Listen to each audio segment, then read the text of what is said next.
Heading डालिए thermodynamics. Thermodynamics. अच्छा बात समझिए, थर्मोडायनेमिक्स, मैं हमेशा कहता हूं कि अगर डिफिनीशन समझ में आ गई तो आधा चैप्टर खत्म। थर्मो का मतलब क्या? हीट। थर्मो का मतलब है हीट। और डायनेमिक्स, इतनी देर से हम लोग या बहुत ज्यादा हमने क्या पढ़ा है? डायनेमिक्स का मतलब क्या है? मैकेनिक्स ही तो है। चाहे मैकेनिक्स बोल लो चाहे डायनेमिक्स बोल लो। तो इसमें मैकेनिक्स में क्या स्टडी करते थे हम? मूवमेंट की स्टडी करते थे। हाँ, इसमें हीट है तो हीट का क्या होगा? फ्लो की स्टडी करेंगे। तो ये क्या है? हीट का फ्लो। हीट के फ्लो की जो स्टडी है उसी को क्या बोलेंगे? थर्मोडायनेमिक्स। थर्मो मतलब हीट, डायनेमिक्स का मतलब मूवमेंट ऑफ हीट या फ्लो ऑफ हीट ना, फ्लो ऑफ हीट और movement of heat. Movement of heat देखिए एकदम कॉन्सेप्ट बनाते चलिए, बढ़िया है एकदम। थर्मोडायनेमिक्स, थर्मो का मतलब हीट, डायनेमिक्स का मतलब मैकेनिक्स, मैकेनिक्स का मतलब फ्लो। मैकेनिक्स का मतलब क्या है? मूवमेंट। किस चीज का मूवमेंट हो रहा है? हीट का मूवमेंट हो रहा है। हीट एक जगह से दूसरी जगह जा रही है, दूसरी जगह से एक जगह आ रही है। ठीक है, जैसे बाहर टेम्परेचर क्या है इस वक्त? कम। और अंदर का टेम्परेचर क्या है? ज्यादा है। यहां बैठे यहाँ का टेम्परेचर क्या है? ज्यादा है। क्यों? क्योंकि आप लोग CO2 रिलीज कर रहे हैं और कार्बन डाइऑक्साइड क्या करता है? टेम्परेचर को इंक्रीज कर देता है। इतने सारे लोग बैठे हैं, CO2 आप लोग कर रहे हैं, उतनी प्रॉपर मात्रा में ऑक्सीजन नहीं आ पा रही, तो यहाँ का टेम्परेचर क्या है? थोड़ा सा ज्यादा है। वॉल क्या है? Wall conducting. ये हम सबको मान लें तो ये क्या है? एक सिस्टम है। और बाहर क्या है? बाहर आपका सराउंडिंग है। तो बाहर का टेम्परेचर अलग, अंदर का टेम्परेचर अलग। ठीक है, अब बाहर से टेम्परेचर मतलब जा भी सकता है और आ भी सकता है। डिपेंड करता है कि ये जो वॉल है ये कैसी है। डिपेंड करता है जिस सिस्टम में आप बैठे हैं उसकी वॉल कैसी है। एक बोलते हैं एडियाबैटिक वॉल। क्या बोलते हैं? Adiabatic wall. एक बोलते हैं डाई एटॉमिक वॉल। ठीक है, आगे धीरे धीरे चर्चा करेंगे। जो एडियाबैटिक वॉल है उसमें हीट का ट्रांसफर नहीं होता है। एडियाबैटिक वॉल है उसमें हीट का ट्रांसफर नहीं होता है। जो डाई एटॉमिक वॉल है उसमें हीट का ट्रांसफर होता है, अलाउ हो जाता है, मतलब हीट का ट्रांसफर उसमें पॉसिबल होता है। धीरे धीरे हम लोग समझेंगे।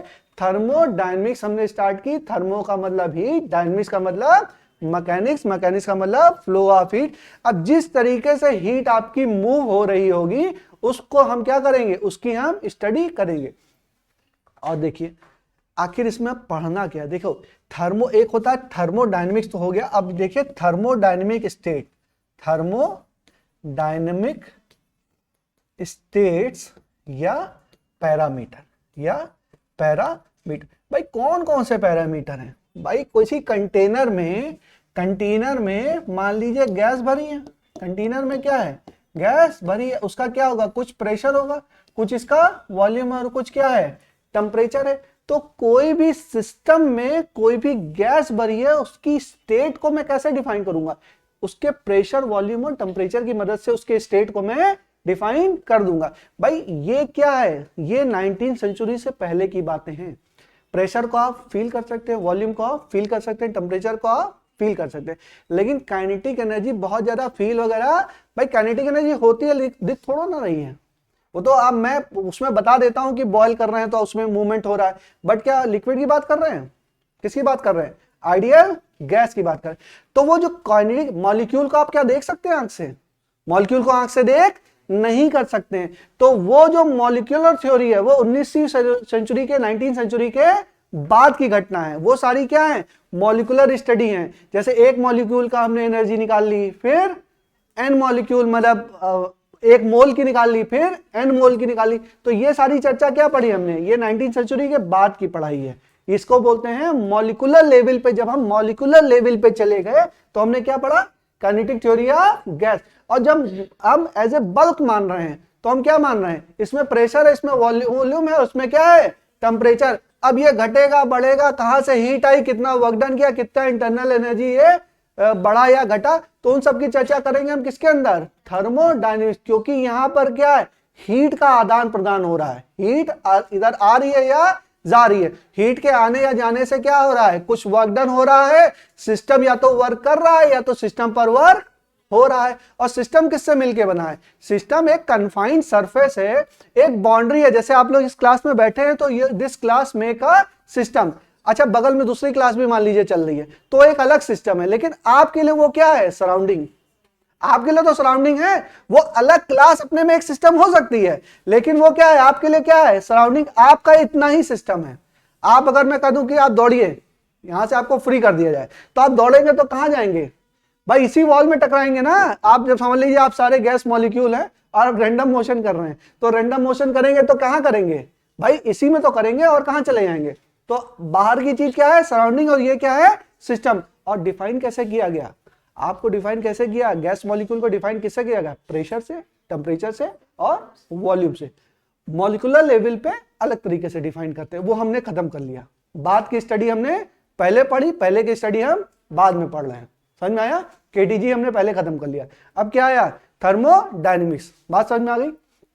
अब एक एक चीज समझते जाते हैं, एक एक चीज लिखते जाते हैं। कॉन्सेप्ट समझ में आया कि क्या पढ़ रहे हैं, कैसे पढ़ रहे हैं, क्यों पढ़ रहे हैं, ये समझ में आया। अब आगे चलते हैं। इसमें लिखिए, इसमें हम लोग करेंगे, वी विल स्टडी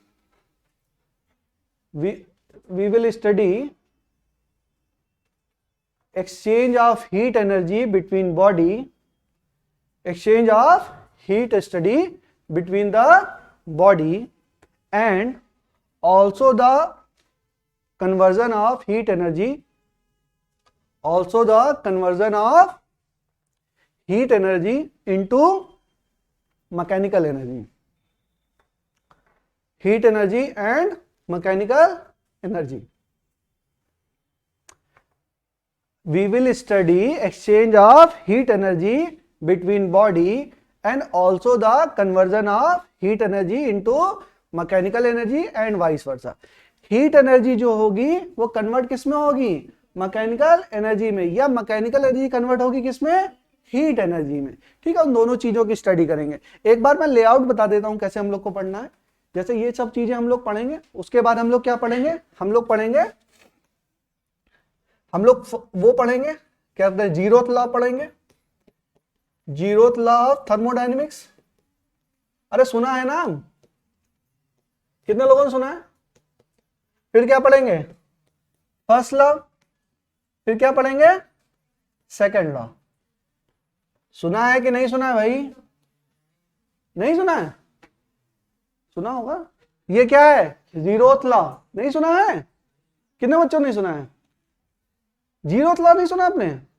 कॉपी देखिए जरा अपनी, किताब है आप लोगों के पास, किताब है, नहीं लाए हो। जो बच्चे लाए हैं जरा किताब खोले 1 मिनट। इसी में बहुत अच्छी चीज है, ऐसी चीज है जो मुझे भी बहुत देर में पता चली, मतलब काफी दिन पढ़ाने के बाद भी मैंने इस चीज को डिस्कवर किया। कोई एक आर्टिकल में पढ़ रहा था, उसमें मुझे समझ में आया कि अच्छा ये है।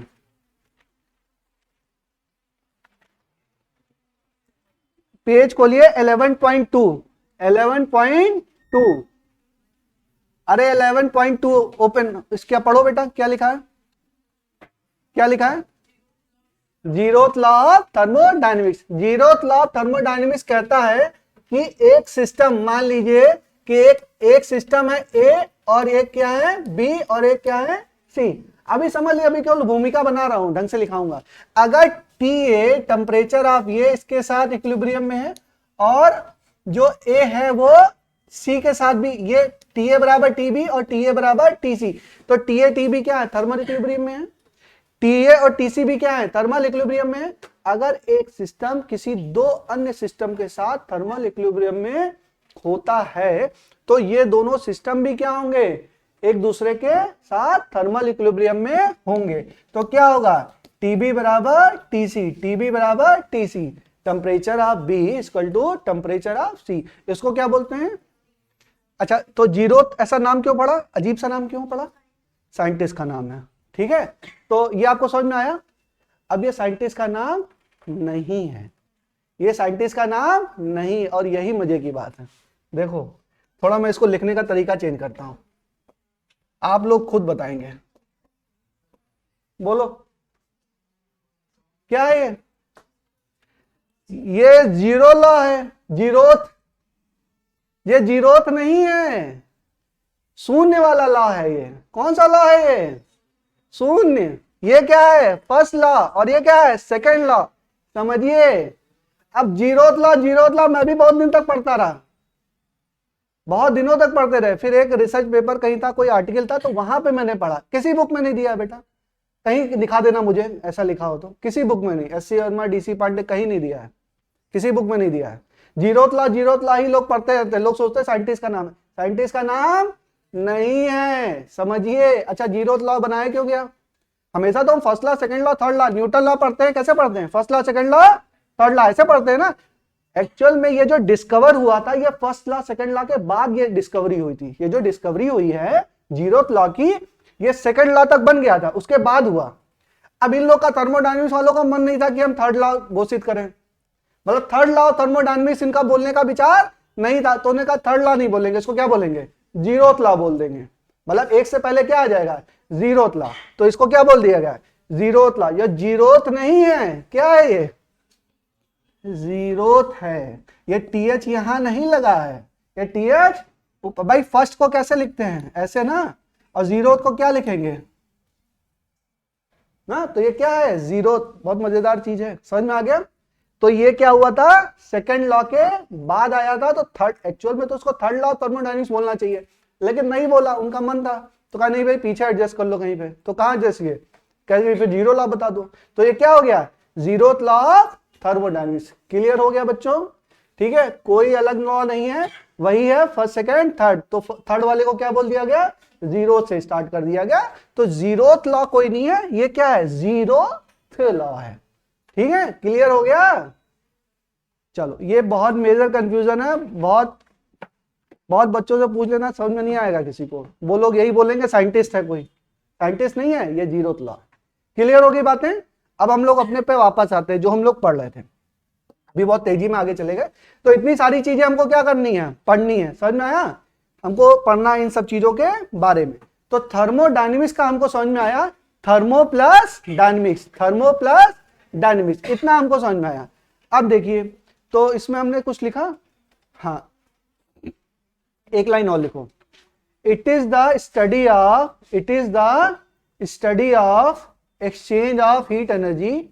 It is the study of exchange of heat energy between.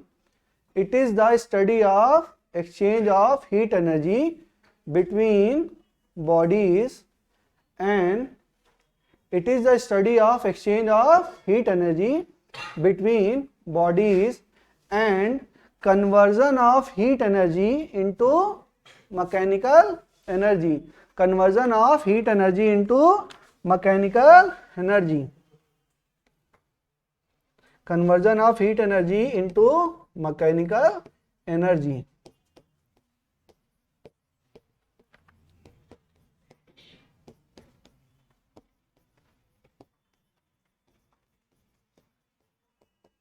तो देखो, थर्मो का मतलब हो गया आपका हीट, और डायनेमिक्स का मतलब मैकेनिक्स।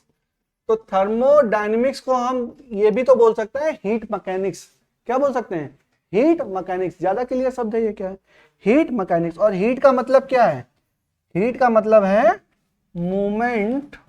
हीट मैकेनिक्स का मतलब है movement of heat, movement of heat in different condition. Movement of heat in different condition. अलग अलग कंडीशन में जो हीट का मूवमेंट है उसकी स्टडी करना, उसके मूवमेंट की स्टडी करना ही क्या कहलाएगा? हीट मैकेनिक्स कहलाएगा। वही थर्मोडायनेमिक्स कहलाएगा। इतना हमको समझ में आया? समझ में आ गया? तो कॉन्सेप्ट बनाते चलोगे, चीजें रटती चलेंगी ना, याद होती चलेंगी। अगर फीलिंग जनरेट हो जाएगी सब्जेक्ट की, टॉपिक की, तो वो याद हो जाएगा, हमेशा के लिए स्टोर हो जाएगा। अब हमने थर्मोडायनेमिक्स का मतलब समझ लिया। अब नेक्स्ट लिखते हैं थर्मोडायनेमिक सिस्टम। थर्मोडायनेमिक सिस्टम क्या कहलाता है? ये नोट हो गया बच्चों? नोट करिए जल्दी। नहीं दिख रहा है? समझ में नहीं आ रहा?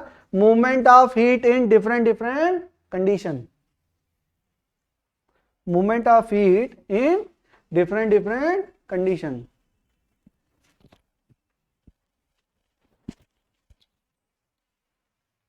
ठीक है, धन्यवाद सर। पानी दे गया था?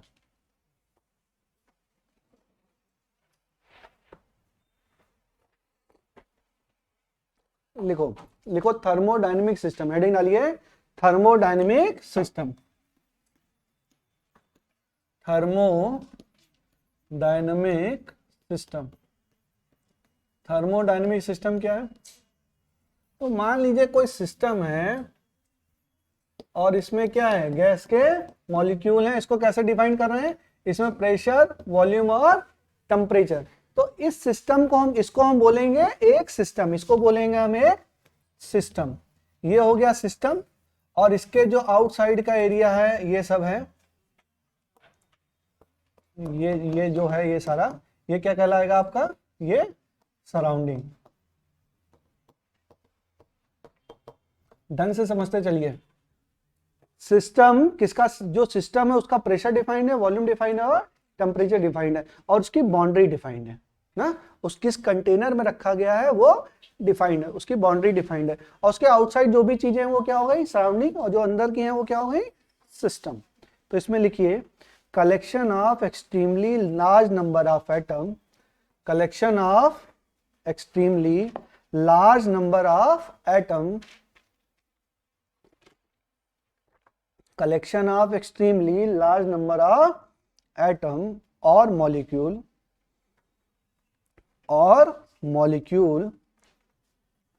which are confined within a certain boundary, which are confined within a certain boundary, collection of extremely large number of atom or molecule which are confined within certain boundary with certain value of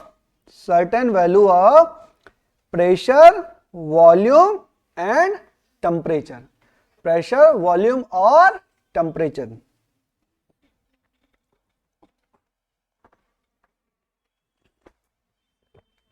collection of extremely large number of atom or molecule which are confined within certain boundary with certain value of pressure, volume और temperature।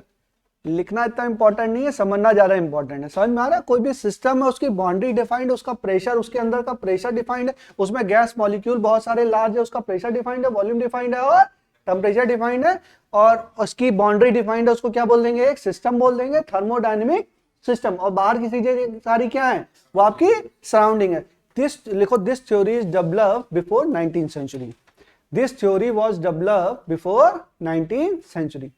थोड़ा समझे रहेंगे तो आपको memorise करने में easy रहेगा ना, पढ़े रहेंगे समझ में आएगा। ये सारी थ्योरी कब की थी? जब ठंडा गर्म, वॉल्यूम कम वॉल्यूम ज्यादा, प्रेशर कम प्रेशर ज्यादा, ये सारी चीजें आप फील कर सकते हैं। केटीजी की चीजें आप फील नहीं कर सकते, वो पोस्टुलेट्स हैं, उसको आपको याद ही करना है। तो ये सारी चीजें 19th सेंचुरी से पहले की है, वो वाली 19th सेंचुरी के बाद की है। आगे लिखिए सराउंडिंग, हेडिंग डालिए सराउंडिंग। सिस्टम समझ गए? सराउंडिंग लिखिए anything which is outside the thermodynamic system, anything which is outside the thermodynamic system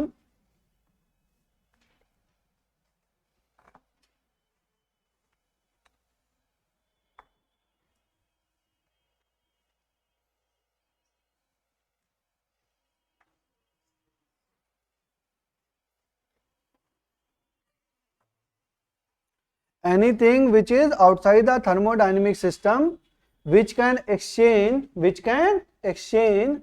heat energy, which can exchange heat energy or matter with the surrounding, heat energy or matter with the surrounding, anything which is outside the thermodynamic system which can exchange heat energy or matter with the surrounding। ये क्या है? ये surrounding है। Next लिखिए,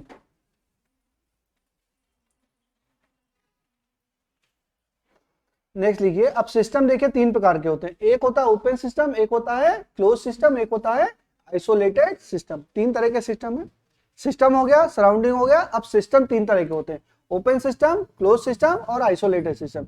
open system होता है जिसमें energy और मैटर क्या होता है, दोनों ही एक्सचेंज हो सकता है। एनर्जी भी एक्सचेंज हो सकती है, मैटर भी एक्सचेंज हो सकता है। क्लोज सिस्टम में एनर्जी स्टोर एक्सचेंज हो सकती है, मैटर एक्सचेंज नहीं होगा। एनर्जी एक्सचेंज हो सकती है, मैटर एक्सचेंज नहीं होगा। आइसोलेटेड में कुछ नहीं होगा, ना एनर्जी एक्सचेंज होगी ना मैटर एक्सचेंज होगा। उसको क्या बोलेंगे, आइसोलेटेड सिस्टम। लिख लीजिए ओपन सिस्टम, पहला लिखिए ओपन सिस्टम। अब सिस्टम है, डिफिनीशन समझिए बस। ओपन सिस्टम है, ओपन सिस्टम में क्या है, मैटर का मतलब क्या है बेटा, पार्टिकल है ना, तो पार्टिकल भी आ जा सकते हैं। मतलब केवल एनर्जी ही ट्रांसफर नहीं हो रही है, पार्टिकल भी चले गए। तो पार्टिकल गए तो कुछ ना कुछ मास लेके गए ना, उनके अंदर मास है ना, तो अपना मास लेके चले गए। तो मास का भी ट्रांसफर हो रहा है और एनर्जी का भी ट्रांसफर हो, उसको बोल देंगे ओपन सिस्टम। जहां पे केवल एनर्जी का ट्रांसफर हो, मास का ट्रांसफर ना हो, उसको क्या बोलेंगे, क्लोज सिस्टम। और जहां पे एनर्जी मास किसी का ट्रांसफर ना हो, उसको क्या बोलेंगे, आइसोलेटेड सिस्टम। जहां पे दोनों का ट्रांसफर हो जाए, उसको क्या बोलेंगे, ओपन सिस्टम। लिख लो, it can exchange, open system में लिखिए, it can exchange energy and matter. Energy and matter किससे एक्सचेंज कर रहा है, सराउंडिंग से। It can exchange energy and matter with the surrounding, with the surrounding. It can exchange energy और matter with the surrounding. Next लिखिए close system. Next लिखिए close system, इसमें लिखिए it can only exchange energy, it can only exchange energy with the surrounding but not the matter. It can only exchange energy with the surrounding but not the matter. It can only exchange energy with the surrounding but not the matter. Third लिखिए isolated system, इसमें लिखिए it will not exchange, it will not exchange energy and matter, it will not exchange energy and matter both, energy and matter both with the surrounding. It will not exchange energy and matter both with the surrounding. ठीक है बच्चों, समझ में आया। अब देखो, मान लीजिए लिखिए हीट फ्लो, हीट फ्लो। मान लीजिए कि कोई सिस्टम है, कोई सिस्टम है, उस पर मैंने डी क्यू हीट, देखो समझ लीजिए, अगर मैं इस तरह का थोड़ा सा कन्वेंशन भी समझिए, एरो कन्वेंशन। अगर मैं ऐसे एरो बना रहा हूं, ये ऐसे बना दिया, तो ये क्या हो गया, सिस्टम। ये बाहर क्या हो गया, सराउंडिंग। तो सिस्टम को हीट दे रहा हूं कि सिस्टम से हीट मिल रही है, सिस्टम को हीट दे रहा हूं। तो जब मैं हीट सिस्टम को दूंगा तो सिस्टम का टेम्परेचर क्या होगा, भाई सिस्टम जब हीट मिल गई ना तो टेम्परेचर क्या होगा, इसका बढ़ जाएगा ना।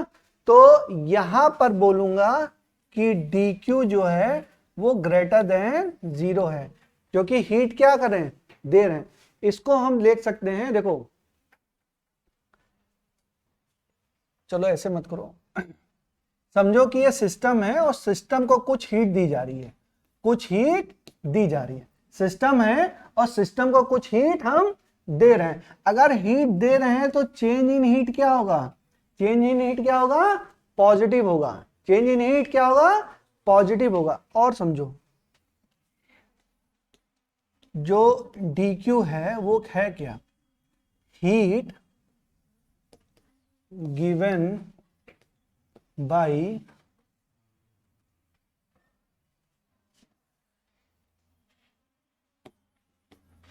अभी ढंग से समझेंगे, डी क्यू बराबर है heat gain bye system from surrounding.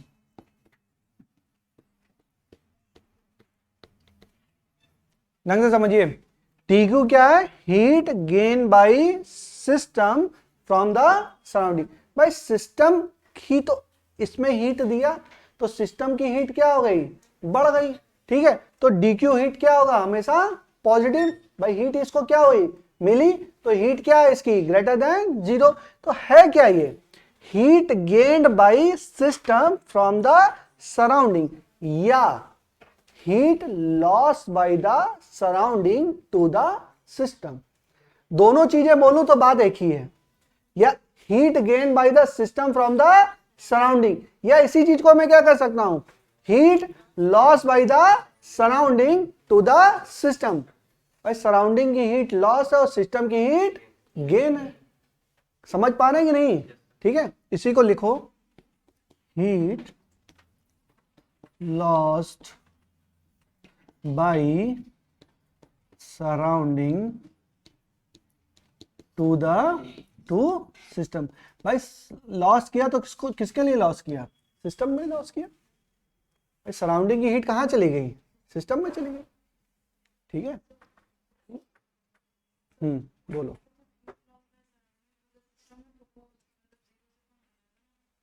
कौन सा? बेटा हम चर्चा कर रहे हैं सिस्टम के बारे में। किसके बारे में चर्चा कर रहे हैं? सिस्टम। ये DQ किसके लिए लिखा मैंने?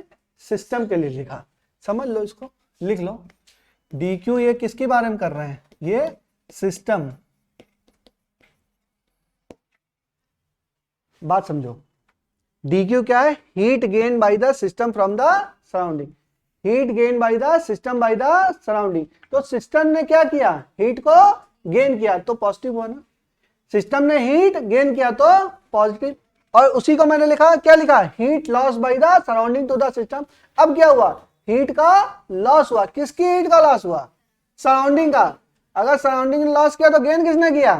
सिस्टम ने। तो दोनों बार में गेन कौन कर रहा है? सिस्टम ही तो गेन कर रहा है, तो वो क्या होगा? पॉजिटिव होगा। हीट गेन क्या होगा बेटा? लोन लिखने का तरीका अलग अलग है, बात तो एक ही है। नहीं समझ में आया?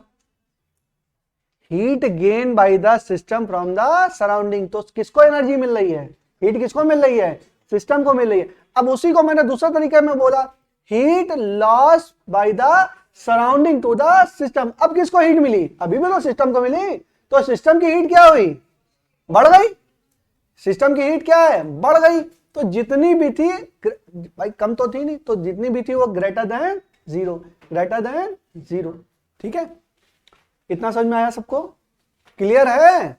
समझ लीजिएगा, ये सब यूज आएंगे साइन कन्वेंशन में। अभी बताऊंगा कि हीट, जब सिस्टम पे हीट होती है तो कुछ पॉजिटिव होता है, कुछ निगेटिव होता है। जब वर्क डन सिस्टम करता है तो वो पॉजिटिव होता है, वर्क डन सिस्टम पर होता है तो वो निगेटिव होता है। धीरे धीरे समझेंगे। तो जब यही नहीं क्लियर होगा तो वो कैसे क्लियर होगा? अभी समझ में आ रहा है? इसी चीज को मैं लिख सकता हूं, heat given by the system from the surrounding, या heat loss by the surrounding to the system. अब कुछ मैटर अलग है। मान लो अभी ये सिस्टम है और इससे ये क्या कर रहे हैं? हीट मान लीजिए यहां से निकल रही है। मान लीजिए यहां से हीट आपकी निकल रही है। अब ये क्या है? अंदर सिस्टम और बाहर क्या है? सराउंडिंग। तो क्या लिखूं इसको? क्या लिखूं? Heat loss by system to the surrounding. ठीक है, या इसी को लिख सकते हैं क्या? हीट गेन बाय, किसने गेन किया? सराउंडिंग। लिख लेना, बाय सिस्टम। किससे गेन किया? सिस्टम से गेन किया। इन दोनों ही केसेस में क्या हो रहा है? भाई दोनों केसेस एक ही है। हीट कह दूं लॉस कर रहा है कौन? सिस्टम लॉस कर रहा है टू द सराउंडिंग, या सराउंडिंग गेन कर रही है फ्रॉम द सिस्टम। तो दोनों ही केस में क्या है? DQ आपका लेस देन 0 है। DQ क्या है? हीट का लॉस हो रहा है ना, तो उसको क्या बोलेंगे? हीट आपकी लेस देन, DQ जो है वो लेस देन 0 होगा। यहां तक बात समझ में आई सबको? ये चीजें क्लियर होना जरूरी है थर्मो पढ़ने के लिए। हाँ, एक बार में हीट गेन, अगर सिस्टम हीट गेन करेगा तो लॉस कौन करेगा? सराउंडिंग लॉस कर रही होगी, और सिस्टम से हीट निकल रही है तो गेन कहां हो रहा होगा? भाई एनर्जी तो कंजर्व ही रहेगी, एनर्जी कहां चली जाएगी? अगर इसको हीट मिली है, अगर सिस्टम को हीट मिली तो कहां से मिली है? सराउंडिंग ने दी है।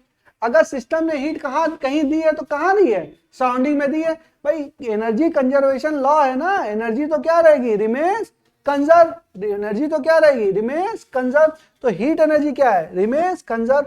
अगर ये हीट मिली तो सराउंडिंग ने इसको दी। क्लियर है यहां तक बच्चों? आगे चलूं, आगे next step.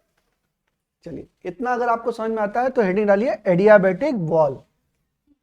Adiabatic wall, Hindi इसकी क्या हिंदी है बच्चों? हिंदी बेल्ट के बच्चों बताओ। रुद्धोष्म वॉल है ना, रुद्धोष्म प्रक्रम। एडियाबैटिक प्रोसेस, प्रोसेस को प्रक्रम बोलते हैं, बट ये क्या है? वॉल। तो ये दीवार है, कैसी है? रुद्धोष्म की दीवार है। रुद्धोष्म का मतलब क्या होता है बेटा? उसमें से हीट का आदान प्रदान नहीं हो सकता है ना, there is no heat exchange between the wall. लिखो, the insulating wall, adiabatic wall होगी तो हम क्या बोलेंगे इसको?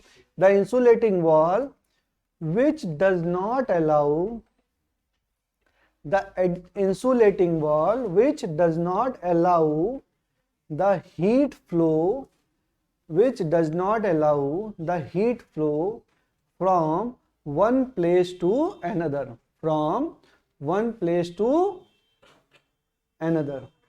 ठीक है, one place to another। Next लिखो diatomic wall. Diathermic wall, sorry, adiabatic wall पढ़ लिया आपने। अब लिखिए डायाथर्मिक, डायाटॉमिक नहीं है, क्या है? डायाथर्मिक। अभी मैं बोल रहा था, कौन सा बोल रहा था? थर्मिक बोला था, टॉमिक बोला था? हाँ सॉरी, मिस्टेक थी वो। डायाथर्मिक बोला था या डायाटॉमिक बोला था पहले जब बता रहे थे? हाँ, वो डायाटॉमिक वॉल नहीं है। कौन सी है? Diathermic wall. एटॉमिक तो हो ही नहीं सकता, गलती से निकल गया मुंह से। क्या है? एक है एडियाबैटिक वॉल, एक है डायाथर्मिक वॉल। जो डायाथर्मिक वॉल है उसमें हीट एक्सचेंज हो सकता है, और एडियाबैटिक वॉल में हीट एक्सचेंज नहीं हो सकता है। डायाटॉमिक नहीं है, ये क्या है? Diathermic wall. लिखो, the conducting wall which allow flow of heat from one place to another, from one place to another। ठीक है, one place to another, heat का फ्लो हो सकता है। चलिए स्टार्ट करते हैं। पहला लिखिए जीरोथ लॉ ऑफ थर्मोडायनेमिक्स। पता नहीं कौन सा लॉ है, थर्मोडायनेमिक्स कौन सा लॉ है? जीरोथ लॉ है कि जीरोथ है? इसको लिख लीजिए, फिर इसको ऐसे भी लिखिए। ये क्या है? जीरोथ नहीं है, जीरोथ है। बात समझ रहे हैं ना? जीरो वाला, शून्य वाला लॉ है। एक्चुअल में डिस्कवर तीसरी बार बाद में हुआ था, लेकिन नंबरिंग इसको दे दी गई कि 0 नंबर पे बोल दो इसको। तो ये क्या है? Zeroth law of thermodynamics. ये क्या कहता है? लिखो, if two system A and B are separately in thermal equilibrium with third system, if two system bracket में A and B are separately in thermal equilibrium with a third system C, then they must be in thermal equilibrium with each other,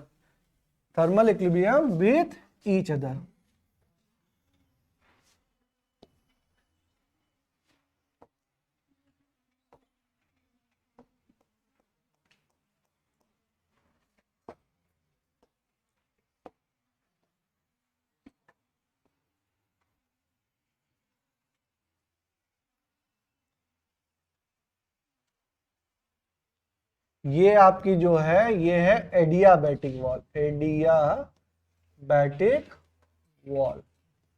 और ये आपका है कौन सी, डायाथर्मल wall.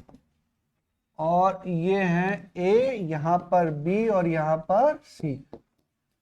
तीन आपका तीन system है, एक है ए और एक है बी और एक है सी, और ऐसे पार्टीशन है। ये एडियाबैटिक वॉल है, बात समझो, एडियाबैटिक वॉल है। ये क्या है, इन दोनों के बीच में मान लो अलग अलग टेम्परेचर पे इसके अंदर क्या है, गैस के मॉलिक्यूल हैं, गैस के मॉलिक्यूल हैं। तो एक टेम्परेचर तो ऐसा आएगा, हीट एक्सचेंज होगा, लॉ ऑफ कैलोरीमेट्री, जहां टेम्परेचर डिफरेंस है वहां पे हीट का ट्रांसफर होगा, पढ़ के आए आप, ठीक है। हीट का ट्रांसफर होगा, कब तक होगा, जब तक वो थर्मल इक्विलिब्रियम में ना आ पाए ना। तो अच्छा, इसके और इसके बीच तो पॉसिबल ही नहीं है, ये क्या है, एडियाबैटिक वॉल है, तो इसके बीच में हीट ट्रांसफर होगा, नहीं होगा। तो कभी इक्विलिब्रियम में आएंगे, नहीं आएंगे, इक्विलिब्रियम में नहीं आ सकते। लेकिन ये और ये क्या है, इनके बीच में कौन सी वॉल है, डायाथर्मल, तो हीट एक्सचेंज पॉसिबल है। तो एक समय आएगा जब ये क्या हो जाएंगे, थर्मल इक्विलिब्रियम में आ जाएंगे। तो जब थर्मल इक्विलिब्रियम में आएंगे तो हम क्या बोल देंगे, TA बराबर क्या बोल देंगे, TC। लिखो ANCR इन थर्मल इक्विलिब्रियम, ANCR इन थर्मल इक्विलिब्रियम, ठीक है। उसी तरीके से B और C में तो जुड़ा हुआ है, किसके थ्रू है, डायाथर्मल। तो हम कहेंगे एक समय ऐसा आएगा जहां पर TB भी किसके बराबर हो जाएगा, TC के। यहां पर B और C क्या होगा, थर्मल इक्विलिब्रियम में होगा, ठीक है। अगर ऐसी कंडीशन है तो ये इक्वेशन नंबर 1 और ये इक्वेशन नंबर 2, TA बराबर भी TC और TB बराबर भी TC, तो इसका मतलब क्या है कि ये दोनों भी थर्मल इक्विलिब्रियम में होंगे। If one system is thermal equilibrium with another system, if one system is thermal equilibrium with third system. ये दोनों सिस्टम थर्मल इक्विलिब्रियम किसके साथ है, किसी थर्ड, ए भी किसके साथ है, सी के साथ है, और बी भी क्या है, सी के साथ। अगर थर्मल इक्विलिब्रियम में है तो A must be in thermal equilibrium with B. भाई यहां से यहां तक ट्रांसफर नहीं हो सकता, लेकिन यहां से यहां तो ट्रांसफर हो जाएगा। भाई ये क्या है, ये कंडक्टिंग वॉल हो गई, यहां पर यहां से भी क्या हो जाएगा, ये कंडक्टिंग हो जाएगी, तो समहाउ क्या हो जाएगा, ये बराबर हो जाएगा। इक्वेशन हमने क्या पढ़ी, हमने पढ़ी अगर ए सिस्टम थर्मल इक्विलिब्रियम में है किसके साथ, सी के साथ, और बी किसके साथ है, वो भी सी के साथ है। ए और बी अलग अलग सिस्टम है, if this both system are in thermal equilibrium with third system C, then क्या होगा, टी और टीबी भी क्या होंगे, वो भी थर्मल इक्विलिब्रियम में होंगे। बहुत कोई जटिल बात नहीं है ना। आपने बोल दिया कि TA बराबर क्या है, TC, थर्मल इक्विलिब्रियम ए और सी का हो गया ना, ये ए और सी क्या हो गया, थर्मल इक्विलिब्रियम हो गए। और बी और सी भी क्या है, थर्मल, TB बराबर TC, तो TA बराबर TB, कौन सी नई बात है, TA बराबर TB, हो गई बात। ये कौन सा लॉ है, जीरोथ लॉ है। जीरो तो इसके साइंटिस्ट हैं नहीं, आज क्लियर होगी बात ना। बहुत दूर तक पढ़ जाओगे तब भी ये समझ में नहीं आएगा क्या है, ये जीरोथ लॉ है, पहले से पहले वाला लॉ, 0 नंबर का लॉ, जो नंबर आपको बहुत पसंद है, हैं? भाई 0 तो अच्छा लगता ही है, देखो 720 बटा 720, इसमें भी तो 0 आ रहा है, इतना ले आओ, 0 लगा, यहां लगा दे अंजलि तुम्हारे लिए। अंजलि कह रही है कि इतना नंबर मुझे, इतना वाला ज्यादा अच्छा है, ऐसा। अरे यहां बीच में लगा दो तो भी कम से कम चल जाएगा काम, इधर मत लगाओ। चलो आगे चलते हैं। 720 तो मैजिक नंबर है, आप लोग को रात में आता होगा, दिखाई देता होगा, ऐसे सपना देखते होगे तब सोचते होगे, जोड़ते होगे 619 आएगा कि 625 आएगा। अच्छा यहां तक तो सोचते ही नहीं, अभी 400 के पास है। चलो कोई नहीं, लेकिन टारगेट तो यही है ना, टारगेट 720 नंबर का है। क्रिकेट मैच की तरह सोचिए इसको, 720 रन बनाने हैं आपको, तो बैटिंग स्टार्ट कर दिए, तेजी से पढ़ना। चलो इतना बात समझ में आ गया बेटा, और समझ लेते हैं, थोड़ा सा और समझते हैं इसको। ये वॉल पे थोड़ा सा डिफाइन किया गया कि वॉल कैसी होनी चाहिए। देखो बच्चों, अगर मैं बोलूं कि ये वाला क्या है बेटा, ये वाला आपका क्या है, एडियाबैटिक है, ये कैसे है, एडियाबैटिक है, ठीक है। और यहां पर हमने लगा दिया मान लो ये कैसा है, डायाथर्मिक ना, और ये ए और ये बी और ये सी, बात समझिए। तो इसका मतलब क्या है, T A is not equal to T C, T B is not equal to T C. भाई ये कभी एक हो पाएंगे, थर्मल इक्विलिब्रियम में आ पाएंगे, बताओ, समझो बच्चों। ये कौन सा है, एडियाबैटिक है, तो हीट एक्सचेंज होगा। अच्छा यहां से घूम के जाएगा, होगा, तब भी तो नहीं होगा भाई। हीट एक्सचेंज केवल इसमें पॉसिबल है, क्योंकि यहां पर क्या है, डायाथर्मिक है। तो यहां टी ए बराबर तो टी बी होगा, टी ए बराबर टी बी के होगा। लेकिन थर्ड वाले सिस्टम से कोई रिलेशन हम जनरेट नहीं कर पा रहे हैं, क्योंकि यहां पर क्या है, एडियाबैटिक वॉल। तो टी ए बराबर ना टी सी होगा ना टी बी बराबर टी सी, तो यहां पर जीरोथ लॉ अप्लीकेबल नहीं है। ऐसा कोई सिस्टम आ जाए तो आपका अप्लीकेबल नहीं होगा ना, बना लीजिए इसको भी।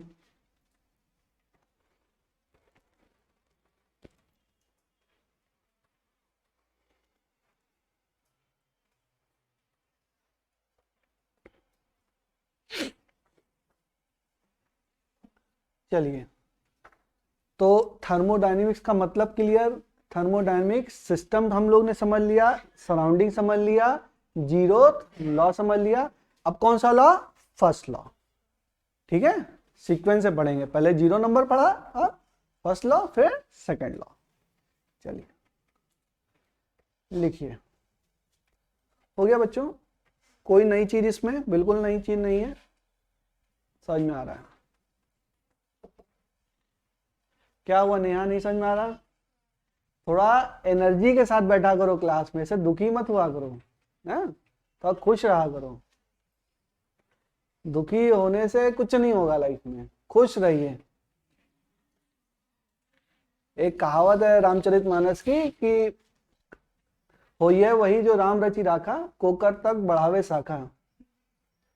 मतलब हम लोग जैसे हिंदू हैं तो उसमें धर्म में मानते हैं, हर धर्म में कुछ ना कुछ है कि वही होगा जो भगवान ने आपके लिए सोच रखा है। लेकिन आपको लिए प्रयास तो करना पड़ेगा, प्रयास तो आपको ही करना है, आपका एक नियति है, आपकी डेस्टिनेशन तय है। On the day you are born you are destined, कि आपको क्या करना है, आपको प्राइम मिनिस्टर बनना है, ये तय हो गया। लेकिन उसके लिए प्रयास आपको करना है, प्रयास आप करोगे तो वहां तक पहुंच जाओगे, नहीं करोगे तो छूट जाओगे। प्रयास तो करना है ना। हम लोग का हर आदमी का जन्म अलग अलग कार्य के लिए हुआ है, ये तो भाई हर आदमी एक ही काम थोड़ा ना कर, सब लोग अलग अलग काम करते हैं, लेकिन उसके लिए प्रयास करोगे तो ही पाओगे, वरना नहीं पाओगे।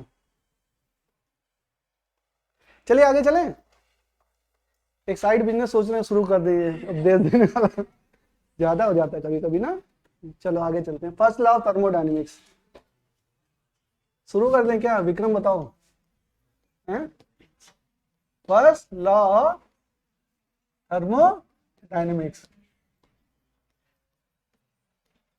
अगली बार काउंसलिंग कराऊंगा तो कहूंगा एक नीट निकालने का महायज्ञ भी कराते हैं, उसके लिए 11,000 अलग से लगेंगे।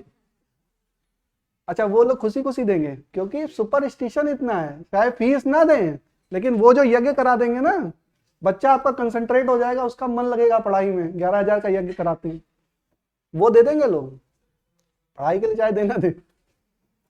चलो लिखते हैं बच्चों, first law of thermodynamics. First law of thermodynamics क्या करता है, अरे इतने अच्छे से पढ़ा रहे, समझ में तो आ रहा है। देखो हीट है, अब बात समझिए, थोड़ा बीच में हंसी मजाक मूड फ्रेश करने के लिए जरूरी है।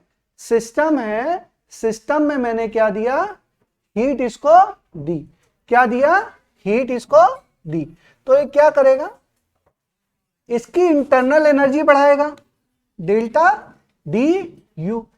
इंटरनल एनर्जी होगी सिस्टम में, सिस्टम इंटरनल एनर्जी हम लोग ने बहुत डिटेल में पढ़ी, क्या पढ़ी बेटा, अब उसको नहीं पढ़ाएंगे। डेल्टा यू बराबर एफ अपॉन 2 nRT, ठीक है। हीट मिला तो टेम्परेचर मिला तो एनर्जी क्या हुई आपकी, इंक्रीज हुई। तो heat given by the surrounding to the system, heat given by the surrounding to the system is equal to change in internal energy is equal to, देखो डी क्यू बराबर D U plus D W. This is the first law of thermodynamics. बात समझिए, detail में समझिए, समझिए बच्चों। देखिए heat, ये क्या है, heat given by the surrounding to the system. ये हीट किस किस काम में आ रही है? पहला काम तो कर रही है कि इंटरनल एनर्जी को इंक्रीज कर रही है, इंटरनल एनर्जी को चेंज कर रही है। आप मानिए क्या कर रही है, चेंज कर रही है, change in internal energy plus work done by the system on the surrounding, work done by the system on the surrounding, heat given by the surrounding on the system is equal to change in internal energy। किसकी internal energy? System की। change in internal energy of the system plus work done by the system on the surrounding। क्या clear है मेरी बात? लिखो इसको, dq लिखो। dq का मतलब लिखिए heat gained by the thermodynamic system, heat gained by the thermodynamic system by the surrounding, heat gained by the thermodynamic system by the surrounding। dq का क्या लिख सकता हूं, heat gained by the thermodynamic system by the surrounding, या इसी को क्या लिख सकता हूं, heat loss of the surrounding to the system। अब वो नहीं लिखा रहा हूं, समझ आएंगे ना। ये heat gain by the system from the surrounding ये लिखूं, या heat loss by the surrounding to the system ये लिखूं। बात क्या है हमारी, एक है, लेकिन दोनों के लेके चलेंगे तो कंफ्यूज हो जाएंगे, इसीलिए हम एक ही लेके चल रहे हैं।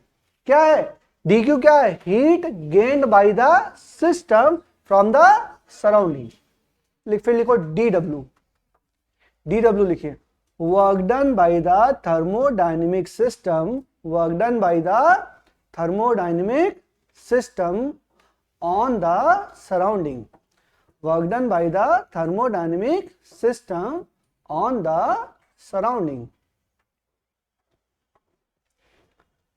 फिर लिखो du, लिखिए du, du है change in internal energy of the system, change in internal energy of the system, change in internal energy of the system।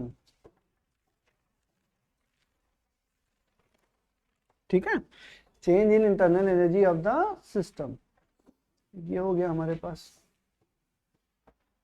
ठीक है, तो इतनी चीज हमको समझ में आ गई।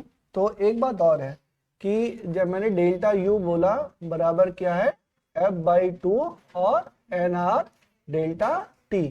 तो for isothermal process delta T बराबर क्या होगा, 0। तो चेंज इन इंटरनल एनर्जी क्या होगी, चेंज इन इंटरनल एनर्जी होगी 0।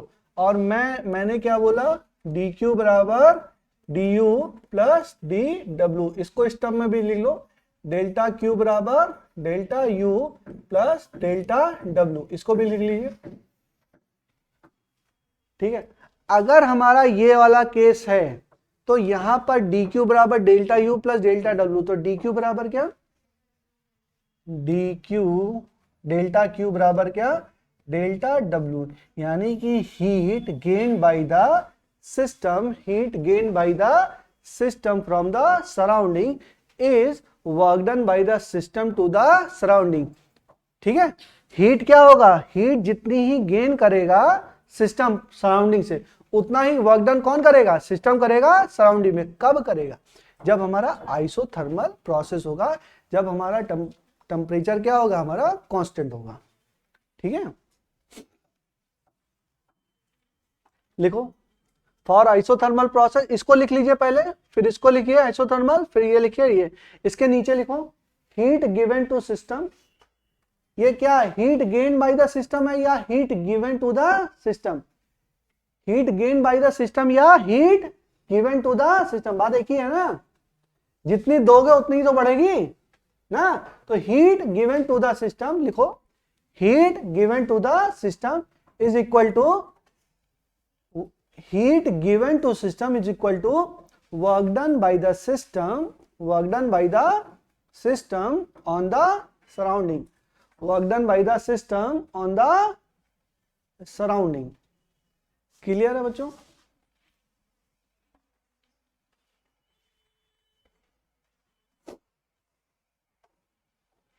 work done by the system on the surrounding. चलिए और चलें, आगे चलें, ठीक है। अब देखिए इतनी बात सबको समझ में आ गई। अगर आइसोथर्मल प्रोसेस है तो heat given to the system will equal to work done by the system to the surrounding. बहुत सारे सवाल आते हैं बच्चों इसमें ना, कभी कुछ, कभी सिस्टम पे, कभी सिस्टम के द्वारा, कभी हीट लॉस, कभी हीट गेन, कंफ्यूज हो जाओगे। अगर ढंग से समझे रहोगे तो आंसर निकाल ले जाओगे। ठीक है, समझ में आ रहा है?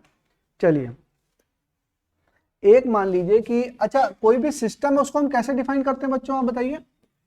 प्रेशर, वॉल्यूम और टेम्परेचर, ऐसे तो डिफाइन करते हैं। थर्मोडायनेमिक सिस्टम को हम कैसे डिफाइन कर सकते हैं? या तो उसका प्रेशर बता दे, वॉल्यूम बता दे, या टेम्परेचर बता दे।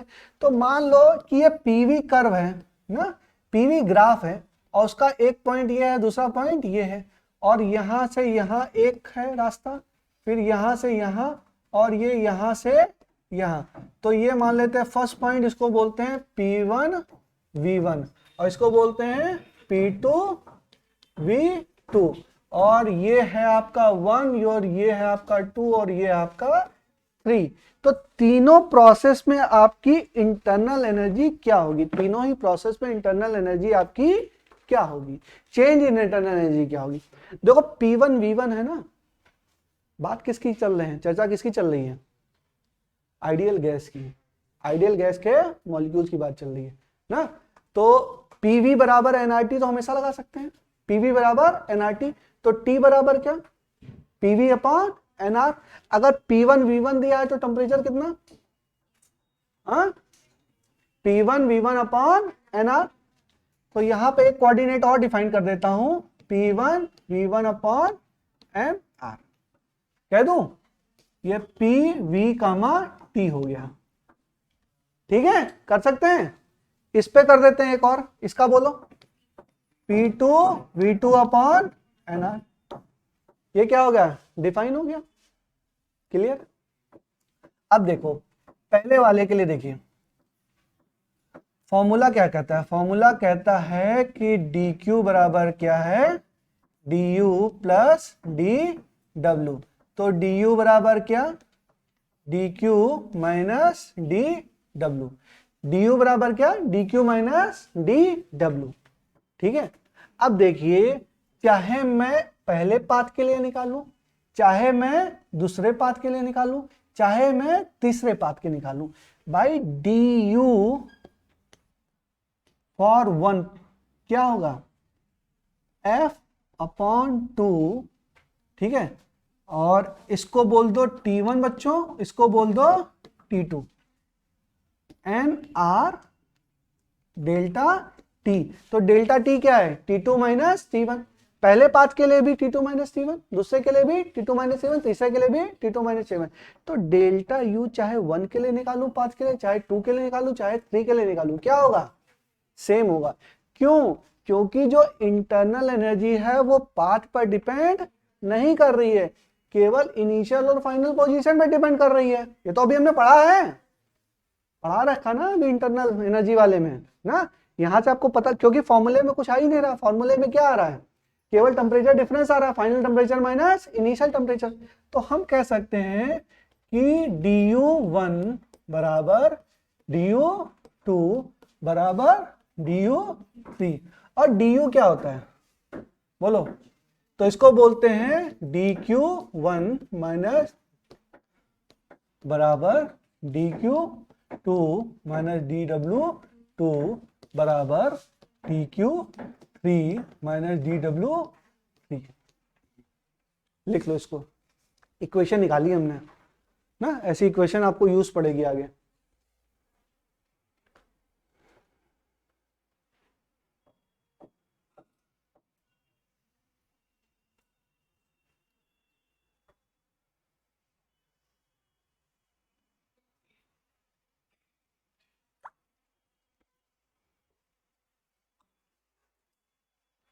चलिए यहां तक किसी को कोई कंफ्यूजन बच्चों? बिल्कुल नहीं।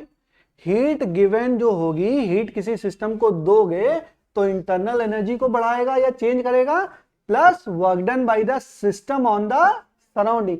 Heat gain by the system, heat gain by the system is equal to change in internal energy of the system plus work done by the system to the surrounding। और heat gain by the system बोलूं या heat loss by the surrounding बोलूं, बात एक ही है ना। Clear? I hope clear होगी चीजें। चलिए आगे चलें।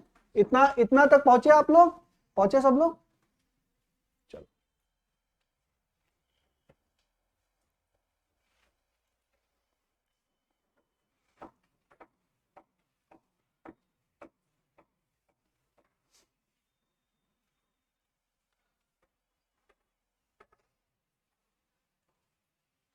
अब की बार का टेस्ट पेपर किताब से नहीं रहेगा, कहीं से भी आ सकता है सवाल ना, तो पढ़ लेना अच्छे से बुक्स। अच्छा तरीका वही, ऐसा नहीं कि मैंने बोला किताब से नहीं तो किताब नहीं पढ़ना है, और क्या तरीका ही है, फिर कहाँ से पढ़ोगे ही। किताब के सवाल लगाइए, बहुत अच्छे सवाल दिए हैं, किताब के सवाल लगा लेंगे सारा कॉन्सेप्ट आपका खुल जाएगा। वही लगाना है, सवाल वैसे ही हैं लेकिन उससे नहीं रहेंगे, कुछ अच्छे सवाल लेके आए हैं उससे रहेगा। चलो आगे चलें, यहां तक हो गया।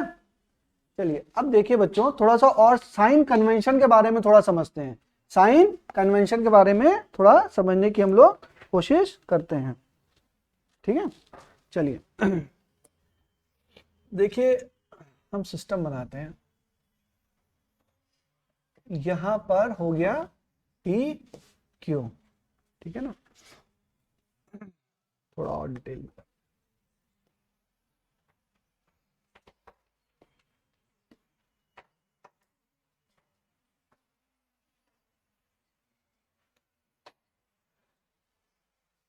एक एक बताया, नहीं तो कंफ्यूज हो जाओगे। मान लीजिए कि हीट यहां पे दी और यहां पर क्या हुआ, वर्क डन हुआ, तो डी क्यू बराबर क्या होता है बच्चों, डी क्यू बराबर D U plus D W. अच्छा एक बात और लिखिए, एक लाइन लिखिए, if work is done by the system, if work is done by the system on the surrounding, if work is done by the system on the surrounding, then it is considered to be positive.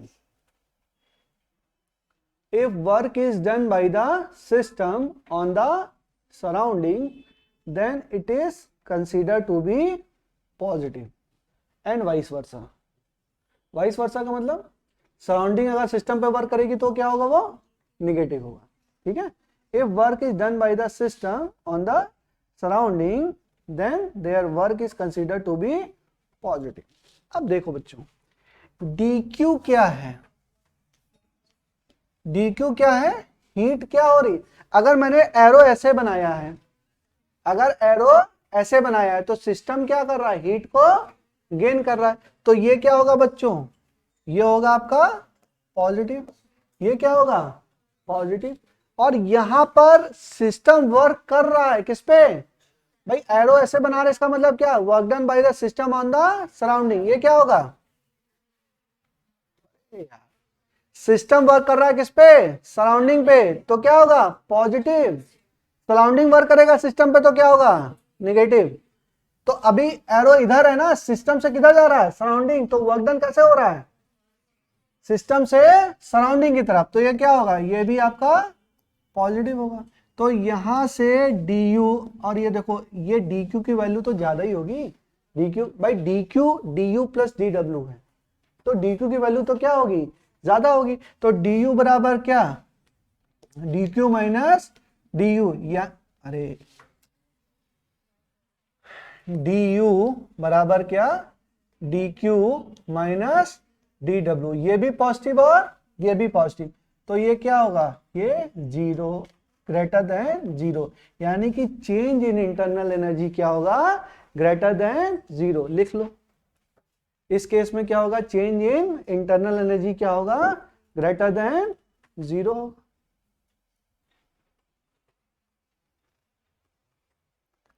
देखो हमें सारे arrow consider करने हैं। एक बार ये क्या हुआ, इधर आया और ये इधर गया। अब क्या करेंगे, ये इधर आया और ये इधर आया। हाँ क्या कह रहे हो, दोबारा समझा दूं? अच्छा सुनो, dq बराबर क्या है, heat given by the surrounding to the system. क्या है dq, भाई ये हीट दे रहे हो ना, एरो किधर आया इधर, तो हीट क्या हो रही है, सिस्टम की हीट क्या हो रही है, बढ़ रही है, तो क्या होगा positive.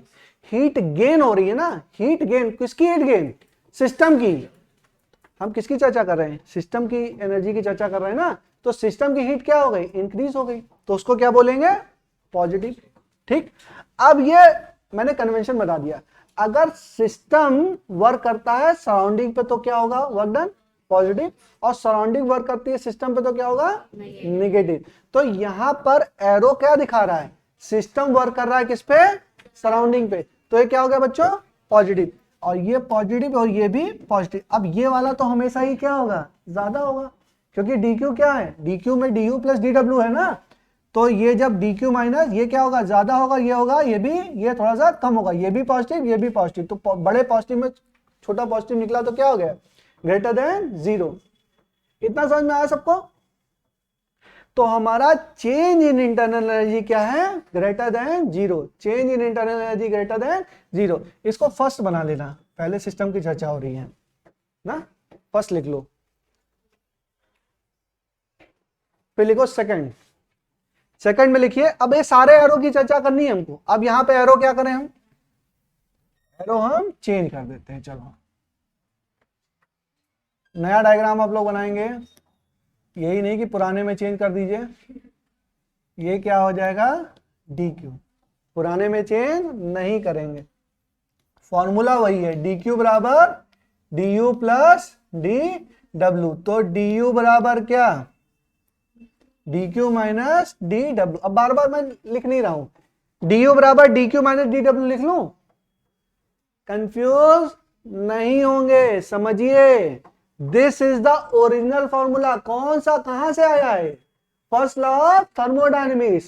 First law of thermodynamics क्या कहता है, dq heat gain by the system is equal to change in internal energy plus heat, अरे work done by the system to the surrounding.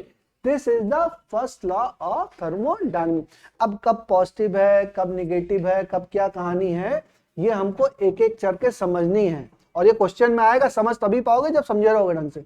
तो पहला केस हो गया, तो इस इक्वेशन से ये इक्वेशन तो लिख सकता हूं, डायरेक्ट मैथमेटिक्स है, du बराबर dq माइनस dw।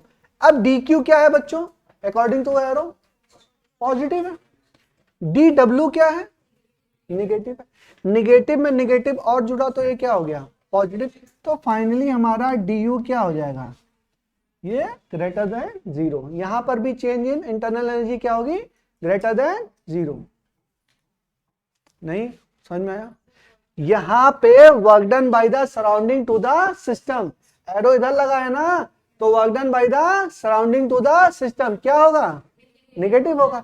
तो यहां पर dw माइनस dw, तो माइनस माइनस प्लस, तो टोटल प्लस हो गया ना, ये भी प्लस और ये भी प्लस, तो ग्रेटर देन 0। यहां पर लिख लो, ये आपका निगेटिव है और ये आपका क्या है, ये अभी भी यहां पे पॉजिटिव है, ऐसे करके लिख लीजिए, लिख लो बच्चों इसको, नहीं तो भूल जाओगे बाद में। यहां पर क्या है, ये पॉजिटिव, और यहां पर ये क्या है, निगेटिव। यहां तक पहुंचे, नहीं पहुंचे, धीरे चल रहे हैं, जल्दी चलिए, कहां कहां होता है, हाँ तो सिस्टम करा रहा हूं ना, हम ये थोड़ा ना इसको नेगेटिव बोल देंगे, चार चार तरीके हैं करा रहे हैं, यहां पर भी चेंज इन इंटरनल एनर्जी क्या होगी, ग्रेटर देन 0। जो जैसा होगा वैसा ही आएगा ना, ये थोड़ा ना मैं कह रहा हूं कि इसको निगेटिव होगा, ये थोड़ा ना चर्चा कर रहे हैं, हम कह रहे हैं अगर ऐसा होगा तो चेंज इन इंटरनल एनर्जी क्या होगा, ग्रेटर देन 0। अब कब निगेटिव होगा वो तो अभी हम आगे बढ़ रहे हैं तब देखेंगे, अभी दो की केवल चर्चा की। अभी हमने ये एरो था, ये एरो क्या किया, बदला, अब इसको कांस्टेंट करो, इन दोनों को बदलो,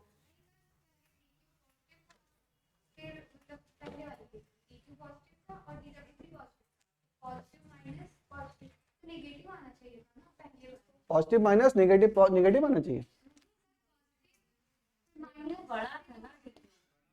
अरे D Q minus D W आया था, ये पॉजिटिव था और ये भी क्या था, ये भी पॉजिटिव था, लेकिन ये बड़ा पॉजिटिव इतना बड़ा था और ये क्या था, ये छोटा था, तो क्या हो गया भाई, ये 4 मान लो, ये मान लो 10 जूल है और ये मान लो 4 जूल है, तो कितना आ गया बेटा, 6 आ गया।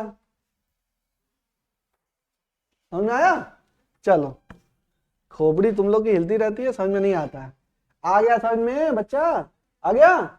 चलो अब देखो, ये डी क्यू और ये डी डब्ल्यू, अरे मुझे भी अच्छा नहीं लगता है, समझ में नहीं आता तो मुझे भी क्लास बोरिंग लगने लगती है। इतना समझ में आ गया बच्चों, कोई कंफ्यूजन?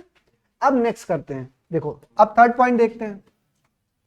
थर्ड पॉइंट में क्या किया, ये और यहां पर क्या किया, ये क्या है डी क्यू और ये क्या है डी डब्ल्यू। जरा निकालो इसको, निकालो आप लोग, निकालो निकालो निकालो, देखे तुम लोग का ज्ञान चक्षु खुले कि नहीं। एक होता है ज्ञान चक्षु, नहीं सुने हो नाम? अरे देखो इंटरनल ब्रेन,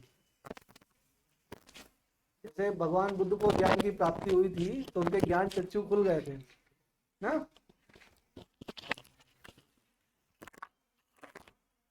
आजकल पता नहीं क्यों स्पिरिचुअलिटी की तरफ दिमाग जा रहा है। चलो जल्दी पढ़ो, मैं सन्यास लूं इससे पहले पढ़ लीजिए आप लोग।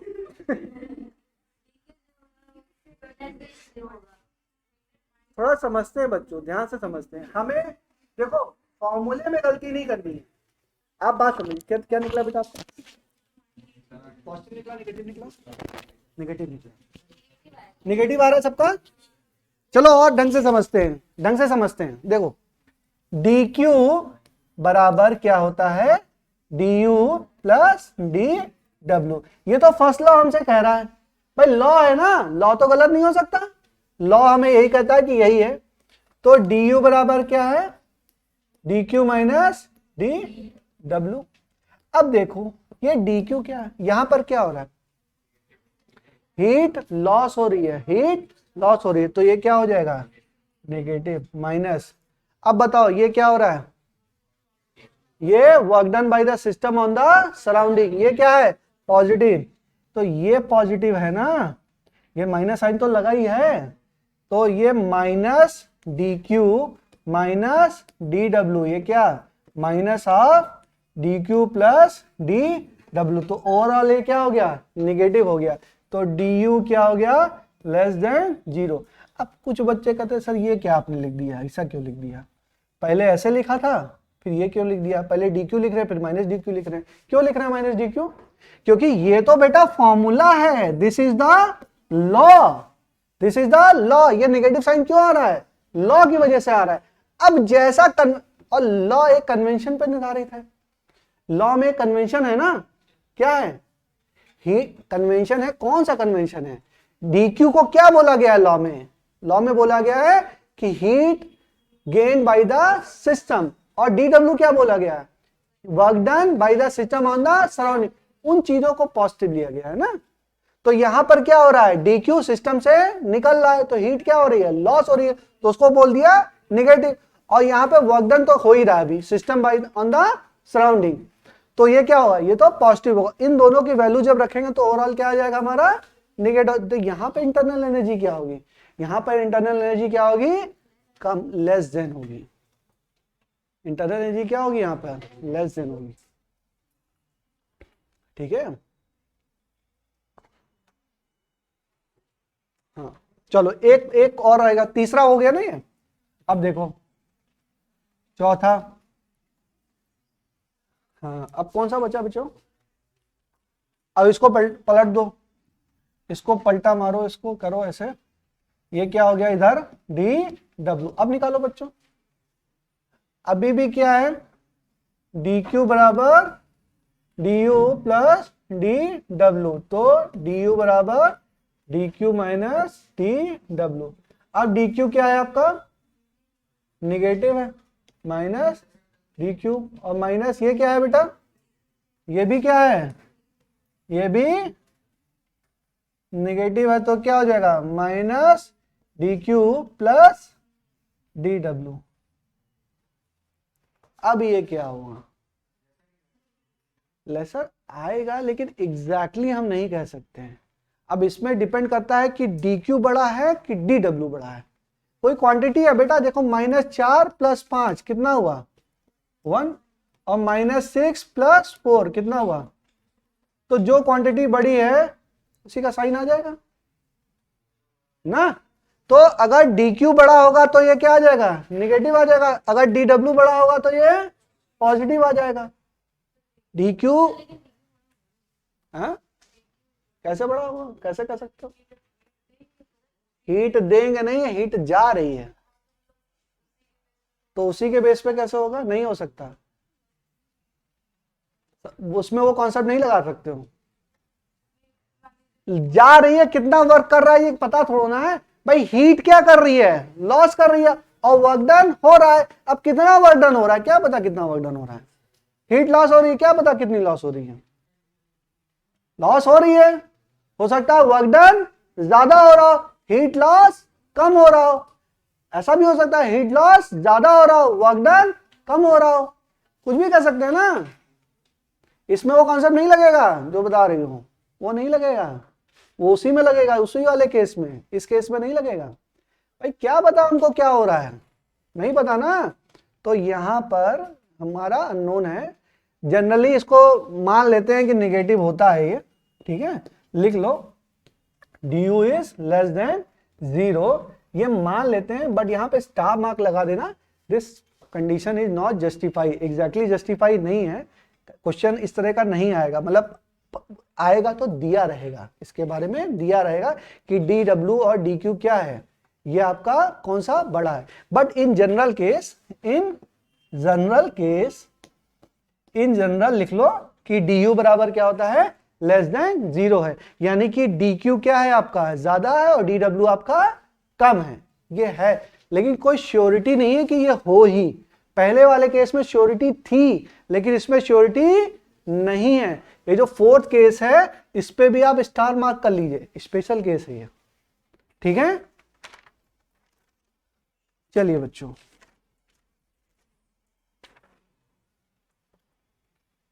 तो यहां तक हम लोगों ने समझ लिया, ठीक है। क्या क्या समझ लिया हम लोगों ने, केटीजी हमने खत्म कर ली, थर्मोडायनेमिक्स हमने स्टार्ट कर ली, थर्मोडायनेमिक्स का सिस्टम पढ़ा, फिर सिस्टम क्या क्या होते हैं, ओपन, क्लोज, आइसोलेटेड, उसके बाद जीरोथ लॉ पढ़ लिया और फर्स्ट लॉ पढ़ लिया, ठीक है। अब पढ़ते हैं वर्क डन। अब फर्स्ट लॉ में हमने क्या देखा, इंटरनल एनर्जी भी हम समझ गए, इंटरनल एनर्जी भी हम समझ गए। अच्छा, हीट निकालना भी हमको आता है, हीट निकालना आता है ना, नहीं आता है भाई, heat thermal properties of matter में क्या कर रहे थे, हीट ही तो निकाल रहे थे, तो हीट निकालना भी आता है। वर्क डन हमको नहीं आता है, क्या नहीं आता है, वर्क डन, और यहाँ पे वर्क डन का भी उपयोग है भाई, dq बराबर du प्लस डेल्टा, मतलब du प्लस dw, तो du हमने निकाल लिया, dq हमें निकालना आता है, अब dw और सीख ले तो काम बन जाए हमारा ना भाई, तीसरी चीज सीखनी पड़ेगी ना, तो वर्क डन हमको सीखना है। तो हेडिंग डालिए, work done by the gas in thermodynamic process, work done by gas, work done by gas in thermodynamic process, in thermodynamic process, link करके पढ़िए, बिल्कुल नहीं भूलेंगे, कभी भी नहीं भूलेंगे। Work done by the gas in thermodynamic process. मान लीजिए कोई कंटेनर है और कंटेनर में यह पिस्टन लगा हुआ है, कंटेनर में पिस्टन है और उसका एरिया है ए, इसमें क्या होंगे बच्चों, गैस के मॉलिक्यूल हैं, गैस के मॉलिक्यूल हैं, तो गैस का मॉलिक्यूल इस पिस्टन पर कुछ पी प्रेशर लगा रहा होगा। चलो, गैस के मॉलिक्यूल का प्रेशर क्या है, P, गैस के मॉलिक्यूल का प्रेशर क्या है, P। अच्छा, P है तो इसका एरिया कितना है, A, इसका एरिया कितना है, A, तो मैं P बराबर क्या होता है, P बराबर फोर्स अपॉन एरिया, तो इस वाली वॉल पर फोर्स कितना लग रहा होगा, P इंटू ए, वॉल पर कितना फोर्स लग रहा होगा, P इंटू ए, ये क्या है आपका फोर्स। और इस फोर्स के कारण ये मान लीजिए जो पिस्टन है वो यहां से सरक कर आगे चला गया, यहां से डेल्टा एक्स क्या हो, dx क्या हो गया, ये एक्सटेंड हो गया, dx क्या हो गया, एक्सटेंड हो गया। क्यों एक्सटेंड हुआ बच्चों, फोर्स के कारण। किसने लगाया फोर्स, गैस के मॉलिक्यूल ने लगाया। और वो लगा क्यों, गैस के प्रेशर के कारण, गैस के प्रेशर के कारण। और वर्क डन होता क्या है, वर्क डन होता है फोर्स इंटू डिस्प्लेसमेंट। क्या होता है, वर्क डन बराबर फोर्स इंटू डिस्प्लेसमेंट। तो लिखिए, पहले लिखिए, सबसे पहले तो यही फॉर्मूला ही लिखिए, डी क्यू बराबर D U plus D W. याद ही करा देंगे इस फॉर्मूले को आप लोग को, बार बार लिख के लिखो। डी क्यू लिखो, ऐसे लिखो, डी क्यू बराबर D W plus D W, फिर इसके D U plus D W, फिर इसके नीचे लिखिए heat gained bye the system from the surrounding. Heat gained bye the system from the surrounding is equal to heat gained by the system from the surrounding equal to change in internal energy of the system, change in internal energy of the system plus work done by the system, work done by the system on surrounding, work done by the system on surrounding, work done by the system on surrounding। तो work done क्या है, work done, work done किस, कौन work कर रहा है, work done by the gas molecule, work done by the gas molecule. और ये देखो पिस्टन मूव कर रहा है कहां, ये पूरा क्या है, एक सिस्टम है। और सिस्टम ये पिस्टन को क्या कर रहा है, ये इधर गैस के मॉलिक्यूल अब यहाँ पे आ गए, अब यहाँ पर इस प्रेशर और इस फोर्स के कारण क्या है, ये पिस्टन खिसक कर यहां आ गया। तो हम कह सकते हैं वर्क डन W बराबर F dot D S, F dot D S. और F क्या है, P इंटू ए, और ds क्या है, dx है, ds क्या है, dx है। अब बच्चों देखो F डॉट ds है ना, तो क्या होता है F ds cos थीटा, जिधर फोर्स उधर ही डिस्प्लेसमेंट, तो एंगल कितना 0 डिग्री, तो cos 0 कितना 1, तो उसको नहीं लिखा है मैंने, ठीक है। नहीं तो चाहो तो cos 0 लिख लो, cos 0 डिग्री, cos 0 डिग्री की वैल्यू 1, ठीक है। तो ये a dx क्या हो जाएगा, a dx हो जाएगा चेंज इन वॉल्यूम, क्या हो जाएगा, चेंज इन वॉल्यूम। और ये क्या है, वर्क डन, ये स्मॉल वर्क डन है थोड़ा। भाई ये हम किसकी स्टडी कर रहे हैं, F बराबर पी ए, थोड़ा सा वर्क डन, थोड़ा सा ही डिस्प्लेसमेंट हुआ ना, small displacement equal to small work done.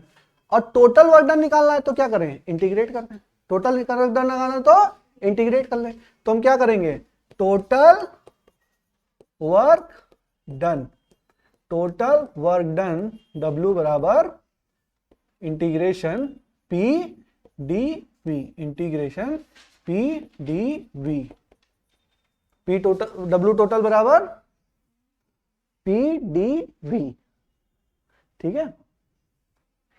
ये किसने वर्क किया है, work done by the gas, लिखो work done by the gas, by gas molecule, gas molecule, या वर्क डन बाय गैस भी बोल सकते हो, simply work done by the gas, और वर्क डन बाय गैस। और ये जो वर्क डन का फॉर्मूला है integration P dV, this formula is true for all the thermodynamic process, चाहे आइसोथर्मल है, चाहे आइसोकोरिक है, चाहे एडियाबैटिक। हमने कुछ इसमें कन्वेंशन माना है क्या कि आइसोथर्मल, एडियाबैटिक, आइसोकोरिक है, कुछ माना है, नहीं माना है, सिंपली हम क्या कर रहे हैं, कैलकुलेट कर रहे हैं। तो ये जो फॉर्मूला है ये सबके लिए वैलिड है, चाहे आपका आइसोकोरिक हो, चाहे आइसोथर्मल हो, चाहे एडियाबैटिक हो, कैसा भी प्रोसेस है, कोई भी थर्मोडायनेमिक प्रोसेस के लिए ये फॉर्मूला क्या है, अप्लीकेबल है, ठीक है। तो लिखिए इसमें एक बार एक लाइन और लिखिए, ये इतना लिख लिया बच्चों आपने, सतीश लिखा, कहाँ सो रहे हो, यही हो, बैठे बैठे चल देते हो, दिमाग से तेज कुछ नहीं है।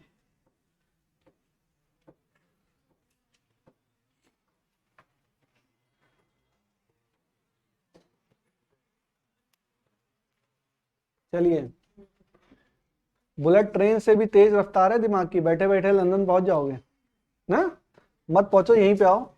Work done by the gas molecule या work done by the gas.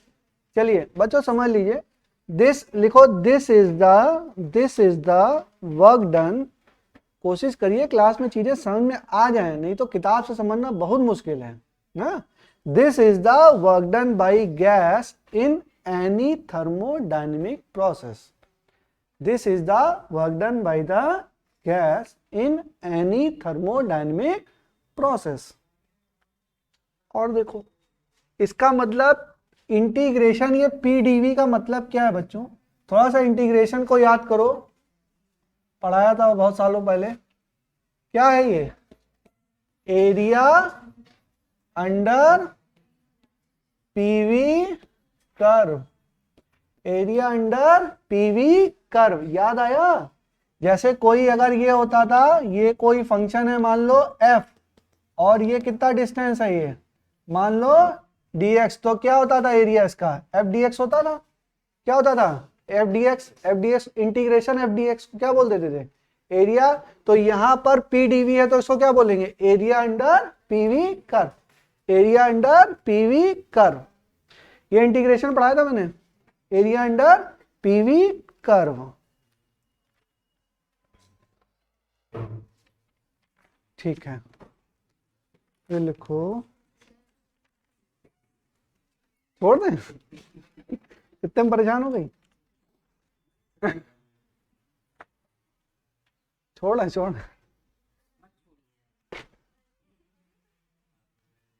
लिखो लिखो। एक्चुअल में क्या है, सुन लो, बात सुन लो।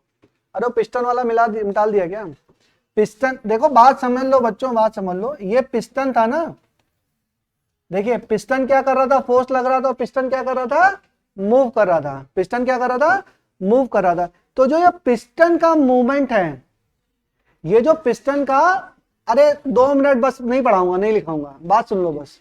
ठीक है, परेशान मत होइए। मैंने आपको एक थर्मल इक्विलिब्रियम पढ़ाया था, एक मैकेनिकल इक्विलिब्रियम पढ़ाया था, याद आया।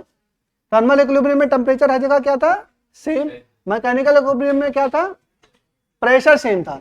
तो जब ये पिस्टन मूव कर रहा है तो फोर्स नहीं चेंज हो रहा है, फोर्स नहीं चेंज हो रहा है मतलब प्रेशर, फोर्स बराबर क्या है, प्रेशर इंटू ए, मतलब प्रेशर चेंज नहीं हो रहा है। तो हम कहेंगे कि जब, बातें नहीं, जब हमारा पिस्टन का मूवमेंट हो रहा है तो there is a mechanical equilibrium. क्या है, मैकेनिकल इक्विलिब्रियम है, मतलब कि प्रेशर चेंज नहीं हो रहा है। प्रेशर चेंज होता था तो फॉर्मूला ही नहीं लगा पाते भाई, पी डीवी आ रहा है, पी को हमने क्या माना, कांस्टेंट। अगर पी को वेरिएबल मान लेते तब तो नहीं लगा पाते फार्मूला ना। तो हमने ये सपोज किया है कि सिस्टम जो है वो मैकेनिकल इक्विलिब्रियम में है, और इसी को हम बोलते हैं क्वासी स्टेट। क्या बोलते हैं, quasi state.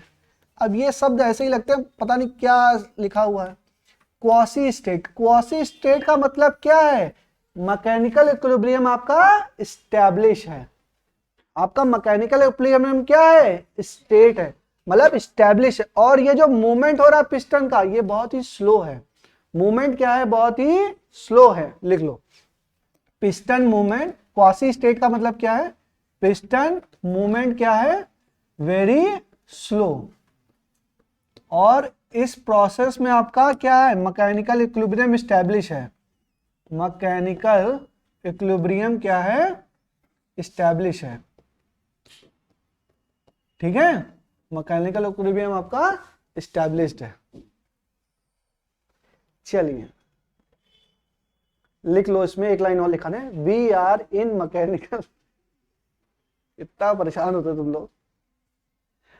We are in mechanical equilibrium while we are in mechanical equilibrium while calculating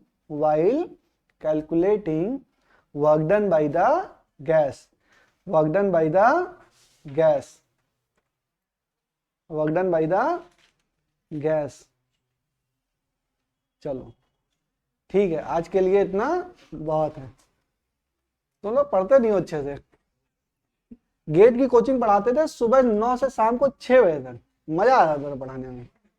हाँ, मैं झांसी में पढ़ाता था, गेट के लिए पढ़ाता था। तो उसमें सुबह, अच्छा मेच्योर लड़के थे वो, बीटेक के पास आउट बच्चे थे, तो सुबह 9 से 11, फिर एक चाय का ब्रेक, फिर 11 से 1, फिर लंच ब्रेक, फिर 1 से 2 खाली, मतलब 1 से 2 लंच ब्रेक, फिर 2 से 4 फिर टी ब्रेक, फिर 2 से, फिर 4 से 6, और आराम से पढ़ा के आते तो मजा आ जाता था।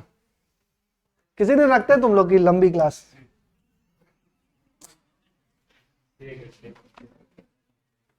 संडे को लगा देते हैं, पूरी फिजिक्स खत्म ना।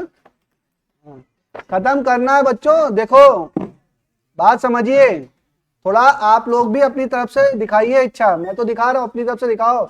720 रन बनाने हैं, अभी 300 पे अटके पड़े हैं, तो ऊपर चले ना।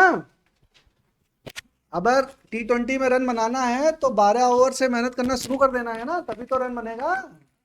तो जितनी मेहनत बाद के लिए पहले ही कर लो, फरवरी तक कर लो बच्चों। जनवरी फरवरी अच्छे से पढ़ लेते हैं, सिलेबस कवर कर लेते हैं, ताकि मार्च में स्ट्रेस कम रहे, अप्रैल में बहुत कम रहे। जितना कम स्ट्रेस उतना अच्छा आपकी। हाँ, अब जानते हैं आप लोग।